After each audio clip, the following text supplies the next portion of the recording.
Veamos los cálculos en el análisis químico agronómico aplicados específicamente a métodos instrumentales.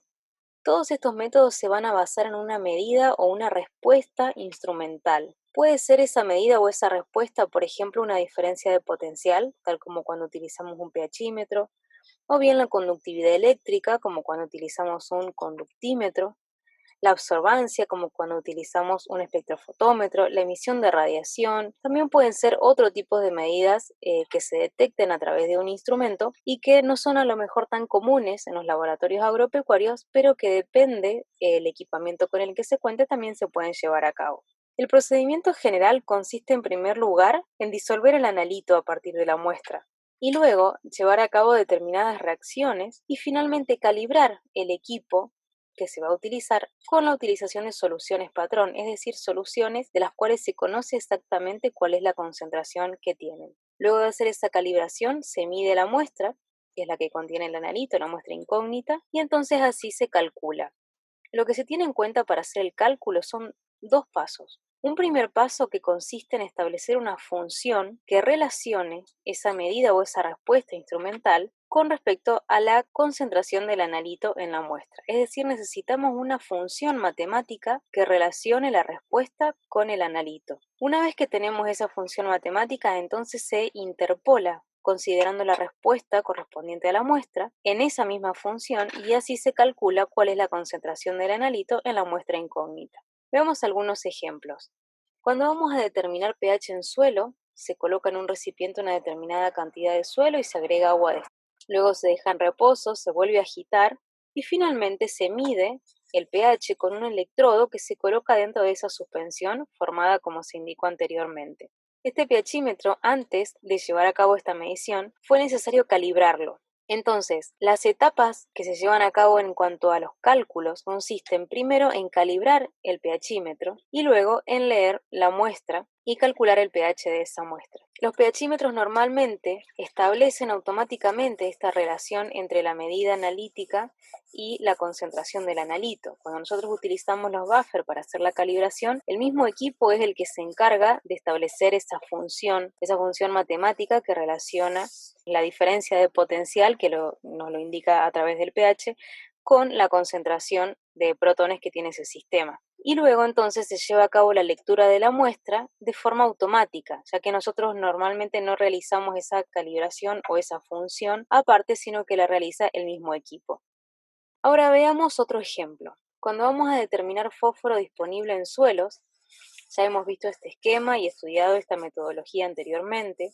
Nosotros sabemos que se toma una determinada cantidad de suelo, se la coloca en contacto con una solución de extracción, se agita, se filtra y a través de este filtrado, de este extracto, se toma una alícuota que se coloca en contacto con una solución de reacción, tal que se va a desarrollar un color, se va a formar un compuesto coloreado que va a ser proporcional a la cantidad de fósforo que contenía esa muestra. Lo que se hace es medir la intensidad de ese color en un espectrofotómetro y compararlo con una curva de calibración. Esa curva de calibración se construye considerando soluciones que tienen una concentración conocida y creciente de fósforo. Si ampliamos entonces esta sección, que es la que corresponde a los cálculos, vamos a ver que nosotros tuvimos que hacer antes de calcular cuánto es el fósforo que contenía la muestra, establecer esta función o esta relación entre la absorbancia y la concentración de fósforo en las diferentes soluciones patrón. Una vez que tenemos esta relación, que en este caso es una recta, entonces se interpola en esa recta conociendo la absorbancia correspondiente a la muestra y se calcula cuál es la concentración que corresponde a la muestra. En este caso entonces se llevaron a cabo las dos etapas que mencionamos anteriormente. Inicialmente se establece la ecuación de la recta de calibración y luego se hace la interpolación con la medida de la muestra.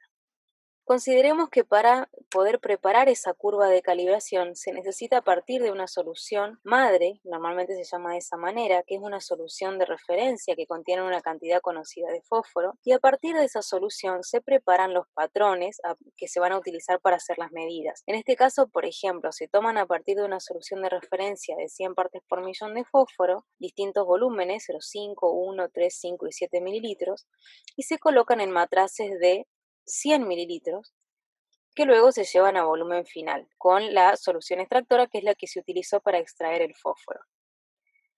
A partir de estas soluciones, luego se lleva a cabo, igual que con las muestras, la etapa en donde se desarrolla el color. Entonces se agrega 1 mililitro de cada una de estas soluciones patrón a cada uno de estos tubos de ensayo y se le agregan 9 mililitros de solución para el desarrollo de color. Este paso es exactamente igual al que se hace con la muestra. Es importante considerar que cuando se va a elaborar la curva de calibrado, esa curva puede elaborarse considerando cuál es la concentración de fósforo en el tubo en el que se llevó a cabo la reacción, en el tubo de ensayo, es decir, va a ser el fósforo que se encuentra en este rango desde 0,05 ppm hasta 0,7 ppm, o bien se puede elaborar la curva considerando la concentración de las soluciones patrón o bien de la alícuota que se colocó dentro del tubo. Esas concentraciones van a ser diferentes, van a estar en el rango desde 0,5 ppm hasta 7 ppm.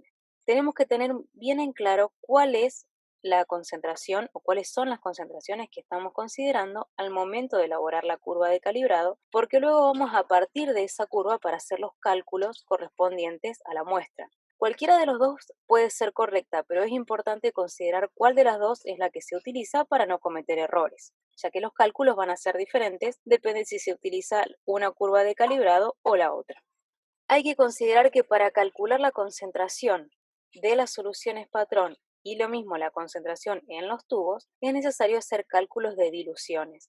Pueden repasar los cálculos de diluciones, los aprendimos en Química General 1, pero la forma más sencilla de hacerlos es considerando que el volumen por la concentración de la solución 1 o la solución concentrada va a ser igual al volumen por la concentración de la solución 2 o la solución diluida. Y de esta manera se pueden calcular entonces la concentración de cada una de las diluciones, ya sea en la formación de los patrones o bien en la concentración de los tubos en los cuales se desarrolla el color. Veamos la aplicación ahora en un archivo de Excel. En el archivo de Excel nosotros vamos a cargar la concentración de fósforo en el tubo o bien la concentración del fósforo en la alícuota o en la solución patrón. Como ven, una es 10 veces más diluida que la otra, ¿sí? Porque la dilución era 1 en 10. ¿Se acuerdan que se tomaba 1 mililitro de la solución y se llevaba a 10 mililitros de volumen final agregando los 9 mililitros del reactivo de color? Para cada uno de estos casos vamos a tener un valor de absorbancia y con estos datos de absorbancia son con los que se pueden elaborar entonces las curvas de calibrado, ya sea que hagamos la absorbancia en función de la concentración del fósforo en el tubo, fíjense que el rango aquí va de 0 a 0,6 ppm, o bien esta otra curva de calibrado en donde tenemos, por supuesto, el mismo valor de absorbancia, pero que lo estamos graficando en función de la concentración del fósforo en la alícuota que tomamos o en la solución patrón que se elaboró para luego diluirla con el reactivo de color y llegar a esta otra concentración que graficamos antes. Cualquiera de las dos es correcta. Consideren que la ecuación de la curva de calibración va a ser diferente, ya sea que tomemos una concentración o la otra. Entonces tenemos que tener bien en claro cuál de las dos es la que se está utilizando.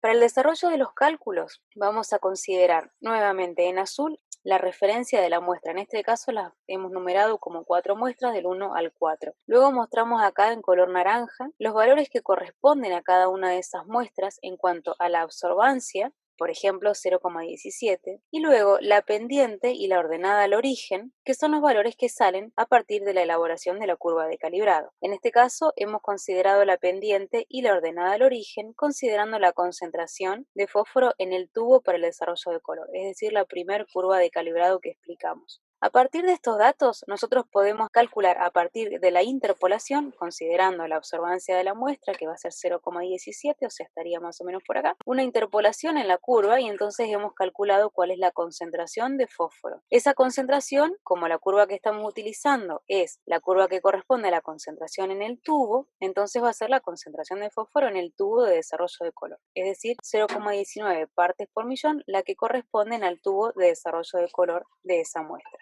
Luego consideramos otras variables que se tienen en cuenta en el cálculo, esto lo vamos a aprender a continuación, que es el volumen final de ese tubo, el volumen de la alícuota que se colocó dentro del tubo, el volumen de extractante que se colocó en contacto con el suelo y la masa de suelo. Todos estos son datos que corresponden al experimento o al ensayo que se llevó a cabo.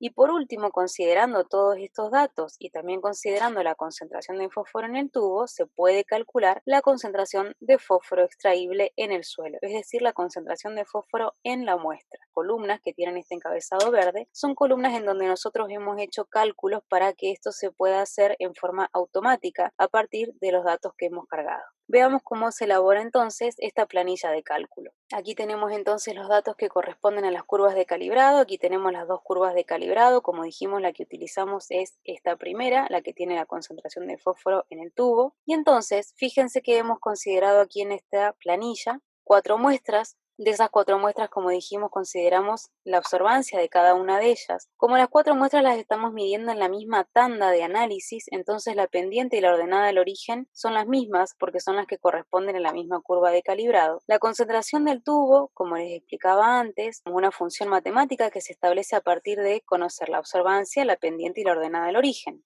Como nosotros tenemos esta función cargada en esta celda, entonces la podríamos arrastrar y de esta manera conocer cuál es la concentración en el tubo de cada una de las muestras. Al ordenar la planilla de cálculo de esta manera, es decir, colocando las muestras en distintas filas, es posible tomar esta función de arrastrar la función justamente y de esta manera calcularlo en forma automática para toda la tanda de muestras que nosotros tengamos. Por supuesto, con 4 muestras podríamos hacer el cálculo a mano, pero imagínense que tengamos tandas de 50 muestras, entonces es mucho más sencillo y más práctico arrastrar la fórmula que tener que estar calculándola en cada caso.